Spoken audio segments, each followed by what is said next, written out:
আমাকে একটা উট দিতেন তাহলে আমি রাইড নিতাম এটার উপরে, এটা দিয়ে চলতাম, সফরের কষ্ট কমে যেত। বিষ্ণু বলেন যাও ঠিক আছে, তোমাকে একটা উটের বাচ্চা দিব। কি দিব? সাহাবী বলেন ইয়া রাসূলুল্লাহ আমি চাইলাম কি আর আপনি বললেন কি?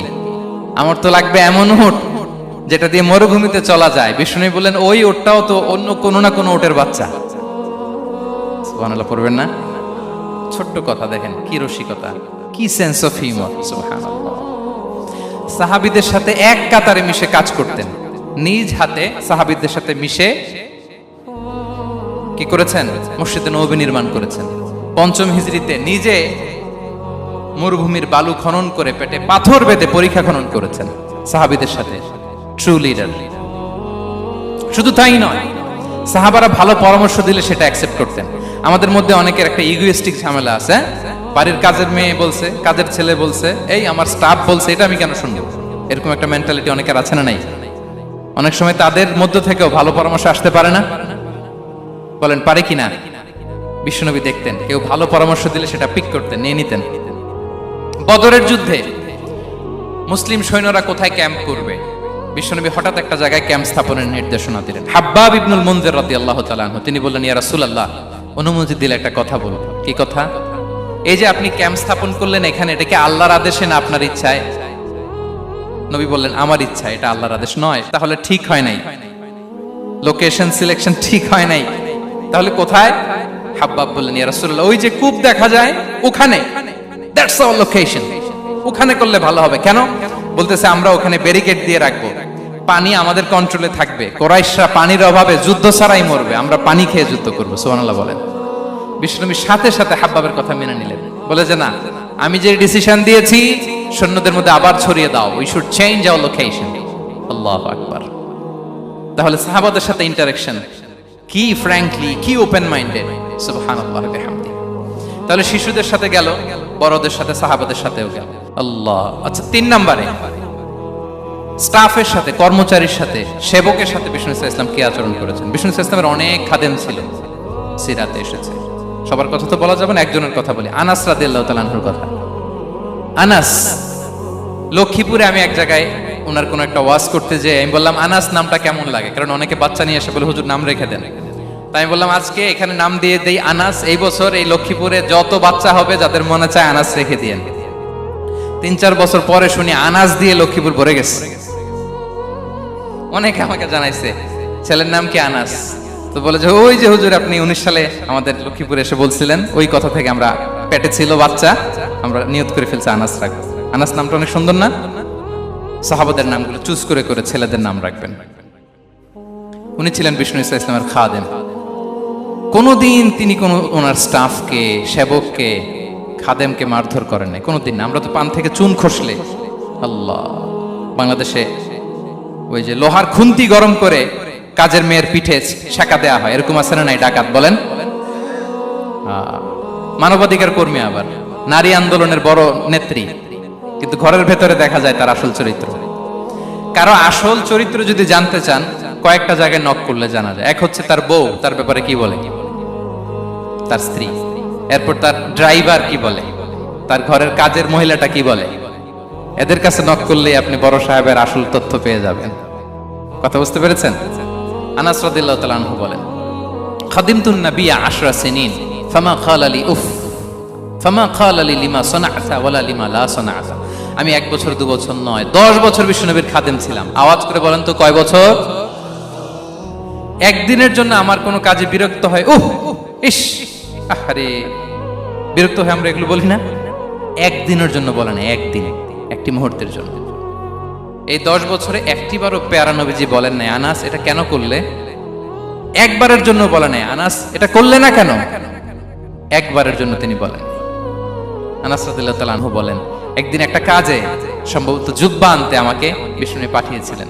আমি ছোট মানুষ, জুব্বা আনতে যে ভুলে আমি মদিনার বাচ্চাদের খেলা দেখতে আরম্ভ করলাম। বাচ্চারা রাস্তায় খেলাধুলা করে না? বিষ্ণুনবী যেটা আনতে পাঠিয়েছে ওইটা না এনে ভুলে, ছোট মানুষ তো, সেও দাঁড়িয়ে দাঁড়িয়ে মদিনার ছেলে মেয়েদের খেলা দেখতেছে। এখন সময়ের পর সময় যায়, ঘন্টার পর ঘন্টা যায়, আনাস তো আর আসে না জুব্বা নিয়ে। বিষ্ণুনবী ভাবলেন হায় রে, আনাস মনে ভুলে গেছে, যাই নিজের কাজ নিজেই করি, নিয়ে আসি। বিষ্ণুনবী বেরোলেন, বেরোই দেখে ওই তো আনাস, আমার আনাস বাচ্চাদের সাথে খেলা দেখতেছে। আমরা হইলে কি করতাম? আমরা হইলে কি মায়ের, ওই যে ডাইরেক্ট মায়ের। আল্লাহ, আজকে তোর একদিন কি আমার একদিন না। বিষ্ণুনবী গেলেন, তিনিও বাচ্চাদের সাথে খেলা দেখতে শুরু করলেন, কিছুই বললেন না, শুধু আলতো হাতে আনাসের পিঠে হাত রাখলেন, ঘাড়ে আলতো হাতে। বিষ্ণুনবীর হাতটা রেশমের চেয়েও সফট ছিল। হাত রাখলেন, হাত রাখাতে আনাস রাদিয়াল্লাহু তাআলা আনহু ফানাযারতু ইলাই, তিনি বললেন আমি পিছনের দিকে তাকালাম, বিষ্ণুনবীর দিকে আমি তাকালাম, হঠাৎ করে দেখলাম যে বিষ্ণুনবী। তাকানোর পর পর আমি ভয় পেয়ে গেলাম, কিন্তু বিষ্ণু সাল্লাল্লাহু আলাইহি ওয়াসাল্লাম ধমক দেয় নাই, কিরে আনাস তুই এখানে, এটাও বলে নাই। তাকালাম, ওয়া হুয়া ইয়াদহাক, তিনি একটা মুচকি হাসি দিলেন। বললেন আনাস তোমাকে না কাজে পাঠিয়েছিলাম, এখানে কেন? আনাস বলে ইয়া রাসূলুল্লাহ ক্ষমা করে দেন, আমি যাচ্ছি। আনাস বলে বিশ্বনবীর সেদিনের মুচকি হাসির শাসন মরার আগের দিন পর্যন্ত আমার এই সোজা রাস্তায় রেখেছে। ভাইরা আমার, শাসন করতে জানলে পিট্টি দেয়া লাগে না, ধমক দেয়া লাগে না, মার দেয়া লাগে না। শাসন করতে জানলে একটা মুচকি হাসি দিয়ে শাসন করা যায়। এবার জানবো স্ত্রীর সাথে আচরণ। স্ত্রী যার সাথে আমার সম্পর্ক খুবই গভীর, খুবই মজবুত, তার সাথে কেমন আচরণ ছিল। সিরাতে অনেক কথা এসেছে, আমাদের সময় নেই, সংক্ষেপে বলি। স্ত্রীদের তিনি আগে সালাম দিতেন, মসজিদ থেকে ঘরে পৌঁছে দিতেন, ঘরের কাজে সহযোগিতা করতেন, ওঠে ওঠার সময় হেল্প করতেন, মাঝে মাঝে স্ত্রীদের পরামর্শও নিতেন। আপনারা এগুলো করেন তো? করেন? এই যে আওয়াজ নাই, পেছনে কিন্তু ভাবিরা বসে আছে সবাই। উল্টা পাল্টা বললে এখানে উইটনেস আছে, খবর আছে আজকে। এগুলো করেন? করেন? হ্যাঁ, করতে হবে, করতে হবে। বিষ্ণু সাল্লাল্লাহু আলাইহি ওয়াসাল্লাম নিজ হাতে ঘরে উটের দুধ দহন করতেন, রুটি সেকা দিতেন, কাপড় সেলাই করতেন, এই কাজগুলো করতেন। এবং আম্মা জান আয়েশা রাদিয়াল্লাহু তাআলা আনহাকে এত ভালোবাসতেন, তিনি বলেন আমি গোশত খেয়ে ওইটার হাড্ডিটা রেখে দিলে বিশ্বনবী আমার খাওয়া হাড্ডিটা নিয়ে আবার চুষতে শুরু করতেন। আমি গ্লাসের যেখান দিয়ে পানি খেতাম, পেয়ালার খুঁজে খুঁজে বিশ্বনবী ওই জায়গায় ঠোঁট লাগিয়ে পানি খেতেন। মাইমুনা রাদিয়াল্লাহু তাআলা আনহা বলেন যে আমি আর বিশ্বনবী এক বালতি থেকে মগ দিয়ে পানি নিয়ে দুজনে গোসল করেছি। আল্লাহু আকবার, কি চমৎকার আচরণ। এবং স্ত্রীদের নিয়ে তিনি সফর করতে বেরোতেন। একবার রাত্রিবেলা বিষ্ণু সাল্লাল্লাহু আলাইহি ওয়াসাল্লাম এবং আম্মা জান আয়েশা রাদিয়াল্লাহু তাআলা আনহা, বিষ্ণু বলেন চলো তোমরা একটু দৌড় দেই, এক্সারসাইজ হয়ে যাবে। দুইজনে দৌড় দিলেন। তখন আম্মা জান আয়েশা রাদিয়াল্লাহু তাআলা আনহা একটু স্লিম ছিলেন, তো দৌড়ে বিশ্বনবী পিছে পড়ে গেলেন, আম্মা জান আয়েশা ফার্স্ট হয়ে গেলেন, আগে চলে গেলেন। বড্ড খুশি, উনি বিশ্বনবীকে হারিয়েছেন। আবার অনেক বছর পরে, তখন সময়ের ব্যবধানে আম্মা জান আয়েশা একটু হেলদি হয়ে গিয়েছেন, আগের মতো আর চিকন নেই। আবার বিশ্বনবী এক রাতে বললেন আয়েশা চলো আজকেও একটু এক্সারসাইজ করি, দৌড় দেই। দুজন মিলে দৌড় দিলেন। আজকে বিশ্বনবী আর আম্মা জান আয়েশাকে চান্স দেন নাই, তিনি জোরে দৌড়ে আম্মা জান আয়েশাকে রানার আপ করে দিলেন, উনি ফার্স্ট হয়ে গেলেন। এরপর কি বললেন জানেন? সুনান আবু দাউদের হাদিস, তিনি বললেন ইয়া আয়েশা হাদিহি বিতিলকা সাবকা। দেখেন বিশ্বনবী মনে রাখছেন, নোটে রাখছেন। বিষ্ণু বলেন আয়েশা ওই যে এত বছর আগে কোন এক রাতে মরুভূমিতে দৌড়ে আমাকে হারাইছিলা, আজকে ওইটার বদলা নিয়ে নিলাম। তিলকা সাবকা, ওইটার বিনিময়ে এটা। ওই দিন তুমি জিতছিলা, আজকে তোমার উপর আমি জিতে গেলাম। কি হৃদ্যতা ছিল, কি সম্পর্ক ছিল স্ত্রীর সাথে। তাই বলে মনে করবেন না যে কোনো মনোমালিন্য হতো না, হতো। মানবিক যে ব্যাপারগুলো মাঝে মাঝে একটু ছোটখাটো মিষ্টি ঝগড়া, একটু মনোমালিন্য, এটাও হতো। এবং বিশ্বনবী এটাও টের পেতেন। তিনি বলতেন আয়েশা ইন্নী লা আ'লামু ইযা কুনতি আলাইয়া গাদবা ওয়া ইযা কুনতি আলাইয়া রাদিয়া। আয়েশা কখন তুমি আমার উপর রেগে থাকো আর কখন খুশি থাকো সবটাই কিন্তু আমি টের পাই। আম্মা জান আয়েশা অবাক হলেন, কি করে টের পান? বিশ্বনবী বলেন যখন তুমি আমার উপর খুশি থাকো তখন দোয়ার সময় বলো লা ওয়া রাব্বি মুহাম্মদ, তুমি বলো হে মুহাম্মদের রব আল্লাহ, মদিনার উপর রহম করেন, আমাদেরকে ক্ষমা করেন। হে মুহাম্মদের রব আমাদের ক্ষমা করেন, এইভাবে দোয়া করো। আর যখন তুমি রেগে থাকো তখন আমার নামটা মুখ দিয়ে নিতে চাও না, তখন তুমি দোয়াতে বলো লা ওয়া রাব্বি ইব্রাহিম, হে ইব্রাহিমের আল্লাহ, হে ইব্রাহিম নবীর খোদা আমাদের মাফ করো। তখন তুমি আমার নাম নাও না, কৌশলে আমার নামটা বাদ দাও। আম্মা জান আয়েশা বলেন ইয়া রাসূলুল্লাহ মা আহজুরু ইল্লা ইসমাক, নবী হে আমি তো আপনার নামটাই শুধু মুখ থেকে বাদ দেই, আমার হৃদয় থেকে তো কখনো আপনারে বাদ দিতে পারি না। এটা ঠিক তখন রেগে থাকি, আপনার নামটা মুখে নেই না, কিন্তু হৃদয় থেকে তো আপনাকে সরাতে পারি না। সুবহানাল্লাহ। এই ছিল বিষ্ণুবীর সাথে স্ত্রীদের সম্পর্ক। প্রিয় ভাইরা, আমরা যদি একটু দেখি প্রতিবেশীর সাথে কেমন আচরণ করতেন নেইবার। বিষ্ণু বলতেন, মান কানা ইউমিনু বিল্লাহি ওয়াল ইয়াউমিল আখিরি ফালইউকরিম দাইফা, যে আল্লাহ বিশ্বাস করে, আখিরাতে বিশ্বাস করে, সে যেন প্রতিবেশীকে সম্মান করে। এবং একবার আবু যার আল গিফারি রাদিয়াল্লাহু তাআলা আনহুকে বিষ্ণু ইসা ইসলাম বললেন, আবু যার, ইদা তাবাখতা মারাকান ফাআকসির মাআ, হে আবু যার, তুমি যদি কখনো ঝোল তরকারি রান্না করো, ঝোলের তরকারি খাইছেন? আপনাদের সাউথ কোরিয়াতে তো বিখ্যাত একটা ঝোলের তরকারি আছে, কি নাম যেন, মাছের মেংথাং। আমরা একটা শব্দ শিখছিলাম, কি যেন বলে, খামসা হামনিদা। কয়েকটা শব্দ শিখাই দিছে ভাইরা আমাকে। তো এই যে নামটা বললাম, ঝোলের মধ্যে ট্যাংরা মাছ, শিং মাছ ঝোল দেয়া একটা তরকারি। তা আবু যার গিফারিকে বিষ্ণু ইসলাম বলেন, ইদা তাবাখতা মারাকান ফাকসির মা, হে আবু যার, কখনো যদি ঝোলের তরকারি রান্না করো, একটু বেশি করে পানি দিও, যাতে করে তোমাদের পাশাপাশি তোমার প্রতিবেশীর সাথে একটু ঝোল শেয়ার করতে পারো। প্রতিবেশীকে এত গুরুত্ব দিতেন। তিনি বলতেন, লাইসাল মুমিন আল্লাযী ইয়াশবা ওয়া জারুহু জাইউন ইলা জামবিহি, সে মুমিন নয় যে পেট পুরে খায় আর তার প্রতিবেশী না খেয়ে রাত যাপন করে, সে মুমিন নয়। দেখেন প্রতিবেশীকে কত গুরুত্ব তিনি দিয়েছেন। বিশ্বনবীর এক ইহুদি প্রতিবেশী ছিল। কোন ধর্মের? সবাই বলেননি, একসাথে আওয়াজ করে বলেন, কোন ধর্মের প্রতিবেশী? ওই ইহুদির এক ছেলে বিশ্বনবীর কিছু কাজ করে দিতেন। অনেকদিন হলো ছেলেটা আসে না। খোঁজ নিলেন, শুনলেন সে অসুস্থ। শুনলেন ইহুদি ছোট্ট ছেলেটা কি, বিশ্বনবী দেখতে গেলেন। মুসলিম শিশুকে দেখতে গেলেন নাকি? কোন ধর্মের শিশু? তার মানে আপনার প্রতিবেশী যদি হিন্দু হয়, বৌদ্ধ হয়, খ্রিস্টান হয়, দ্যাট ডাজন্ট ম্যাটার, আপনি তার বিপদে আপদে পাশে থাকবেন। এটাই ইসলামের শিক্ষা, ঠিক কিনা বলেন? এই যে আপনাদের এখানে বুদ্ধিস্ট নেইবার আছে, হিন্দু নেইবার আছে, খ্রিস্টান নেইবার আছে, তারা বিপদে পড়লে তো আপনার যাওয়ার দরকার নাই না? যাবেন, খোঁজ খবর নিবেন, ভিজিট করবেন, পাশে দাঁড়াবেন। আপনি যে তাদের খোঁজ খবর নিতেছেন, মুসলিম হয়েও আপনি এত চমৎকার আচরণের, এটা দেখেই অনেকে কালিমা পড়ে মুসলমান হয়ে যাবে। এটাই তো দ্য বিউটি অফ ইসলাম, ইসলামের সৌন্দর্য। বিশ্বনবী হিন্দু মুসলিম ইহুদি বাছান নাই, ছোট্ট ইহুদিটাকে দেখতে গেলেন। যে দেখে হায়রে কাতর হয়ে সে বিছানায় মৃত্যু শয্যায় শুয়ে আছে। বাচ্চাটার মাথায় হাত বুলিয়ে দিলেন। হাত বুলিয়ে বাচ্চাটাকে, ইহুদি বাচ্চাটাকে বললেন, আসলিম, হে শিশু, তুমি ইসলাম ধর্ম গ্রহণ করো। এখন ছোট্ট মানুষ, তার বাবা আবার পাশে দাঁড়িয়ে আছে, আব্বা কি বলে না বলে, সে নাযারা ইলা ওয়াজহি আবি, বাবার দিকে তাকালেন। তা বাবা বলে, আতি আবুল কাসিম, মানে বিষ্ণু ইসলামের কুনিয়াত, বড় ছেলে ছিল কাসেম, তাকে বলা হতো আবুল কাসেম। ইহুদি বাবা বলল, মোহাম্মদ যা বলে তাই করো। সাথে সাথে সে বলল, আশহাদু আল্লা ইলাহা ইল্লাল্লাহ ওয়া আশহাদু আন্না মুহাম্মাদুর রাসূলুল্লাহ। বিশ্বনবী বেরোয়ার সময় বললেন, আলহামদুলিল্লাহিল্লাযী আনকাযাহু মিনান নার, প্রশংসা সে আল্লাহ যে একটু আগে জাহান্নামী হওয়ার কথা ছিল, মুহূর্তে কালেমার মধ্য দিয়ে তাকে জান্নাতি বানিয়ে দিলেন। দেখেন প্রতিবেশীর সাথে কি আচরণ। ইহুদি প্রতিবেশীর পাশে দাঁড়িয়েছেন, অসুস্থ, ভিজিট করেছেন। আমরা যেন আমাদের প্রতিবেশীর খোঁজ রাখি। অভুক্ত প্রতিবেশী রেখে আপনি পেট পুরে খেয়ে তাহাজ্জুদ পড়লে ওই তাহাজ্জুদ আল্লাহর দরবারে যাবে না। খবরদার, খবরদার, আমরা যেন প্রতিবেশীর সাথে সুসম্পর্ক রাখি। বদরের যুদ্ধে 70 জন বন্দী হয়ে আসলো।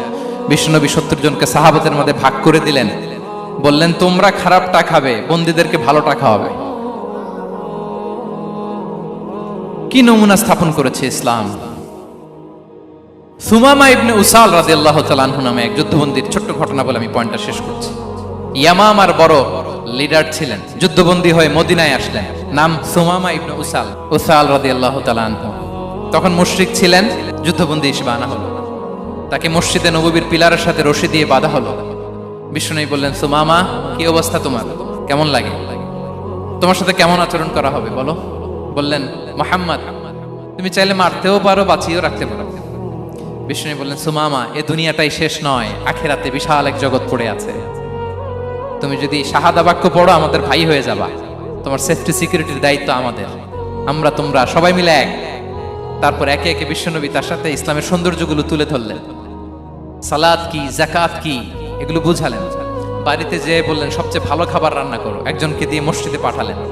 যুদ্ধবন্দীর সাথে কি আচরণ দেখছেন। এরপরের দিন বিশ্বনবী আবার তাকে ইসলামের দাওয়াত দিলেন। এরপর বাড়িতে এসে একজনকে বললেন, যাও আমার ওই উটের দুধ দহন করে তাকে এক পেয়ালা গরম দুধ দিয়ে আস। আমরা জামাইকেও তো এরকম সমাদর করি না, কি বলেন? তৃতীয় দিন বিশ্বনবী আবার খাবার নিয়ে গেলেন, আবার ইসলামকে তুলে ধরলেন। সুমামা তো অবাক, যুদ্ধবন্দীদের সাথে মুসলমানরা এরকম আচরণ করে। 3 দিন ধরে লাগাতার যখন ইসলামকে প্রেজেন্টেশন শেষ, বিষ্ণু বললেন, যাও এবার সুমামা ইবনে উসালের রশিটা খুলে তাকে ছেড়ে দাও। সাহাবারা বললেন, বলেন কি ইয়া রাসূলুল্লাহ, ভয়ঙ্কর, বিশ্বাসঘাতকতা করবে, মেরে ফেলবে আমাদের। বিষ্ণু বললেন, না, আমি যা জানি তোমরা তা জানো না, ছেড়ে দাও। সুমামাকে ছেড়ে দেয়া হলো। সুমামা বের হলেন মসজিদ থেকে, ফিরে তার ভূখণ্ড, তার এলাকা ইয়ামামাতে তিনি গেলেন না। মদিনার মসজিদে নবীর পাশে খেজুর বাগানের পাশে তিনি অজু করলেন, গোসল করলেন, অজু করলেন। এরপর ফিরে এসে বিশ্বনবীর সামনে দাঁড়িয়ে বললেন, আশহাদু আল্লা ইলাহা ইল্লাল্লাহ ওয়া আশহাদু আন্না মুহাম্মাদান আবদুহু ওয়া রাসূলুহু। আমি সাক্ষ্য দিচ্ছি আল্লাহ ছাড়া কোনো ইলাহ নেই, আপনি আল্লাহর প্রেরিত রাসূল। হে মুহাম্মদ, আপনার চাইতে নিকৃষ্ট মানুষ আমার কাছে কেউ ছিল না, কিন্তু এখন থেকে আপনার চাইতে কোনো প্রিয় মানুষ আমার জীবনে নেই। ইসলামের চাইতে নিকৃষ্ট কোনো ধর্ম আমার জানা ছিল না, আজ থেকে ইসলামের চাইতে প্রিয় ধর্ম আমার কাছে নেই। মদিনার চেয়ে নিকৃষ্ট কোনো শহর আমার কাছে ছিল না, সবচেয়ে অপছন্দের শহর, আজ থেকে মদিনার চেয়ে প্রিয় শহর আমার কাছে নেই। দিস ইজ ইসলাম। বিশ্বনবী বললেন, হে নবী, আপনি আমাকে উমরার অনুমতি দিন। তিনি উমরা করতে গেলেন। বিষ্ণু তাকে তালবিয়া শিখিয়ে দিলেন। এই প্রথম কেউ মুসলিম, সুমামা ইবনে উসাল, উনিই প্রথম মুসলিমদের মধ্যে উমরা করেছেন তালবিয়া পড়তে পড়তে, লাব্বাইক আল্লাহুম্মা লাব্বাইক পড়তে পড়তে।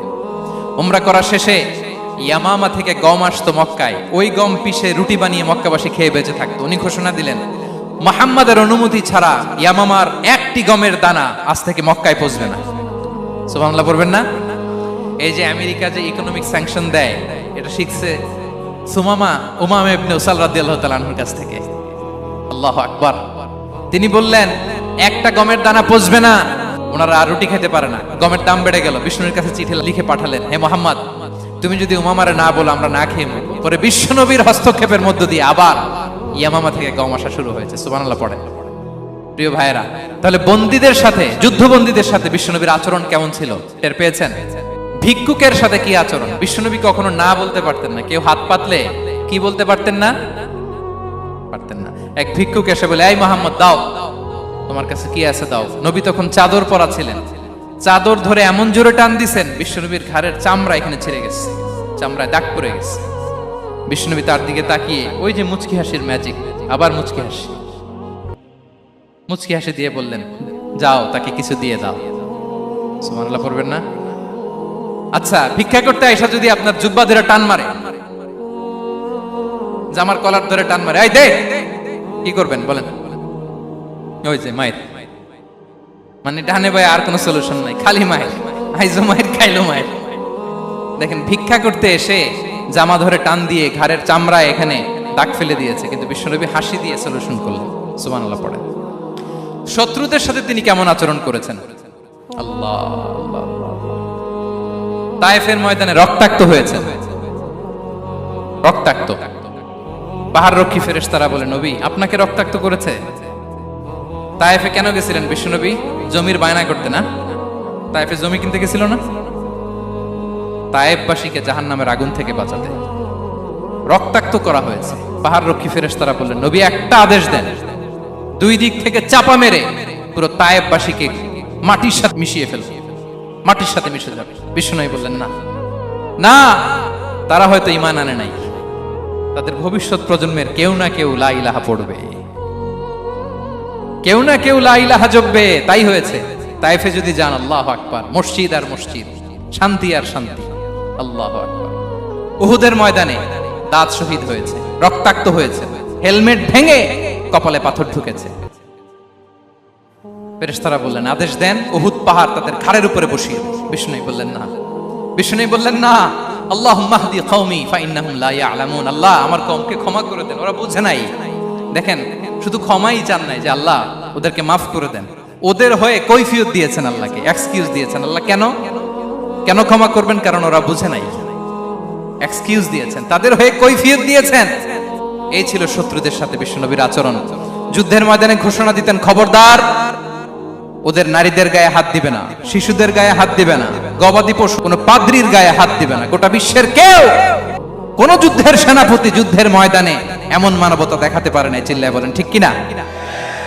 অষ্টম হিজরিতে মক্কা বিজয়ের দিন থারথার করে কাঁপছিল কুরাইশরা যে আজকে তো আমাদেরকে ক্যাপিটাল পানিশমেন্ট দিবে, ডেথ পেনাল্টি দিবে। বিশ্বনবী বললেন, না, লা তাসরিবা আলাইকুমুল ইয়াউম ইযহাবু ফাআনতুমুত তুলাকা। 4-5 জনকে তিনি শাস্তি দিয়েছেন, গণহারে শত শত হাজার হাজার পরিবারকে তিনি ক্ষমা করে দিয়েছেন। বললেন, তোমরা আমার ভাই, ভাই ভাইয়ের সাথে যেরকম আচরণ করবে, ইউসুফ তার ভাইদের সাথে যা করেছে আমি তাই করব, আমি ক্ষমা করে দিলাম। আল্লাহু আকবার। এ ছিল শত্রুদের সাথে আচরণ। শেষ কথা বলি, শেষ কথা হচ্ছে প্রাণীর সাথে বিশ্বনবীর কেমন আচরণ ছিল। প্রাণীর সাথে একবার এক আনসারের খেজুর বাগানে ঢুকলেন, ঢুকে দেখেন একটা উট কাঁদে। কি কাঁদে? কানে কানে এসে বিশ্বনবীকে কি যেন বলে যায়। বিশ্বনবী রেগে বললেন, এই উটের মালিক কে? এক আনসারী সাহাবী বললেন, ইয়া রাসূলুল্লাহ, আমি। বিশ্বনবী বললেন, তোমার কি ভয় হয় না আল্লাহর? কলিজার মধ্যে আল্লাহর ভয় নাই? আল্লাহ তাআলা দয়া করে উটের মালিক তোমাকে বানিয়েছে, উট কানে কানে এসে আমাকে বলেছে তুমি তাকে কয়দিন ধরে খাবার দাও নাই, আর তাকে দিয়ে কাজ করিয়েছে অনবরত। খবরদার, কিয়ামতের দিন আল্লাহ তাআলা জালিমের কাতারে তোমাকে দাঁড় করাবে। প্রাণীর জন্য বিষ্ণু সাল্লাল্লাহু আলাইহি ওয়াসাল্লাম কত দয়াদ্র ছিলেন। জবাই করার সময় বিষ্ণু বলতেন, ইহসানের সাথে জবাই করো, ছুরি ধারালো করে রাখো। কোরবানির সময় আমরা প্রাণীটাকে কি করি? আদর করি না, মেরে ফেলি। বলেন তো, জবাই করা মানে কি? মেরে ফেলতেছি। বিষ্ণু বলেন, ইদা কাতালতুম ফাহসিনুল কিতলা, মারবা ঠিক আছে কিন্তু মন মতো না, ইহসানের সাথে কতল করো। ওয়ালিয়ুহিদ্দা আহাদুকুম শাফরাতাহু ওয়ালইয়ারিহ যাবিহাতাহু, ছুরিটাকে ধার করে রাখো যাতে করে খুব সহজে তার রূহটা বের হয়ে যায়। সুবহানাল্লাহ। দেখেন, আমরা নিজেদের সাথে একটু মিলাই। বাংলাদেশে দেখেন তো, কুকুর একটা দেখলে আমরা কি করি? হ্যাঁ, হয় লাথি নয় একটা ঢিল। বিড়াল দেখলে কি করি? হয় দাবরানি দেই নয় দৌড়ানি দেই। এরকম আছে না নাই? উন্নত দেশগুলোতে দেখবেন রাস্তার মাঝখানে একটা ছোট্ট সাপ, পুরো হাইওয়েতে সবগুলো গাড়ি থেমে গিয়েছে একটা হাঁসের বাচ্চা বাঁচানোর জন্য, একটা সাপের বাচ্চা বাঁচানোর জন্য। আর আমরা পাখির মতো মানুষকে গুলি করে মারি। মানুষকে আমরা গুলি করে মারি পাখির মতো নির্বিচারে। প্রিয় ভাইরা, বিষ্ণু ইসলাম প্রাণীর প্রতি আমাদেরকে দয়াদ্র হতে বলেছেন। তাহলে বিশ্বনবীর আচরণ কেমন ছিল একটা ওভারঅল ধারণা আপনারা পেয়েছেন প্রিয় ভাইরা? হ্যাঁ, শিশুদের সাথে কোমল আচরণ করবেন তো আপনারা? আদর করবেন, চুমু দিবেন, কোলে নিবেন, হ্যাঁ, ভুল করলে শুধরে দিবেন, পারবেন? বড়দেরকে আগে সালাম দিবেন তো? আর কর্মচারী একটা ভুল করলে পিটাইয়া শোয়াই ফেলবেন, এরকম করবেন না? ভালো আচরণ করবেন। স্ত্রীর সাথে কেমন আচরণ করবেন? হ্যাঁ, মাধুর্যপূর্ণ আচরণ। ওই একজন কয়, হুজুর নাই। আরে বেটা, হওয়ার পরে কেমন করবা ওইটা বলো না। নিয়ত করে রাখো যে আমরা আমাদের ঘরটাকে জান্নাতি ঘর বানিয়ে ফেলবো, ঠিক কিনা? প্রতিবেশীর সাথে যেন আমরা ভালো আচরণ করি, কারাবন্দীদের সাথে যেন আমরা ভালো আচরণ করি। ভিক্ষুক হাত পেতেছে, স্যার 2 দিন ধরে কিছু খাই নাই, 5টা টাকা দেন। দাঁড়ায় না গ্লাসের সামনে, ওর হাতে থালা, একটা ভাঙ্গা থালা, আর আপনি স্যুট পরা স্যার না, আপনারে গাড়ির এদিক থেকে বের করে ওদিকে ভাঙ্গা থালা দিয়ে বসাইতে, আর ওরে স্যুট পরে গাড়ির ভিতরে বসাইতে আল্লাহর কয় মিনিট লাগে বলেন তো? খবরদার, ফরিয়াদির সাথে যেন আমরা খারাপ আচরণ না করি, শত্রুদের সাথে যেন খারাপ আচরণ না করি, কোন প্রাণীর প্রতিও যেন আমরা জুলুম না করি। প্রিয় ভাইরা, বিশ্বনবী এত মাধুর্যপূর্ণ আচরণ করতেন, শত্রু বন্ধু হয়ে যেত। আর আমাদের আচরণ দেখে আমার বন্ধু আমার শত্রু হয়ে যায়, ঠিক কিনা? আমরা যেন আমাদের আখলাককে সুন্দর করি। শুধু নামাজি, শুধু রোজাদার, হাজি সাহেব ইবাদত করি কিন্তু মানুষের সাথে বাজে আচরণ করি, এমনটা যেন না হয়। আমরা যেন সুন্দর আচরণ করে বিশ্বনবীর শেখানো পন্থা এরকম মাধুর্যপূর্ণ আচরণের অধিকারী হয়ে ফি আ'লাল জান্নাতি গরাফা, বিষ্ণু বলেছেন জান্নাতের সর্বোচ্চ স্তরে তারা অ্যাপার্টমেন্ট পাবে। ওই অ্যাপার্টমেন্টের অধিকারী যেন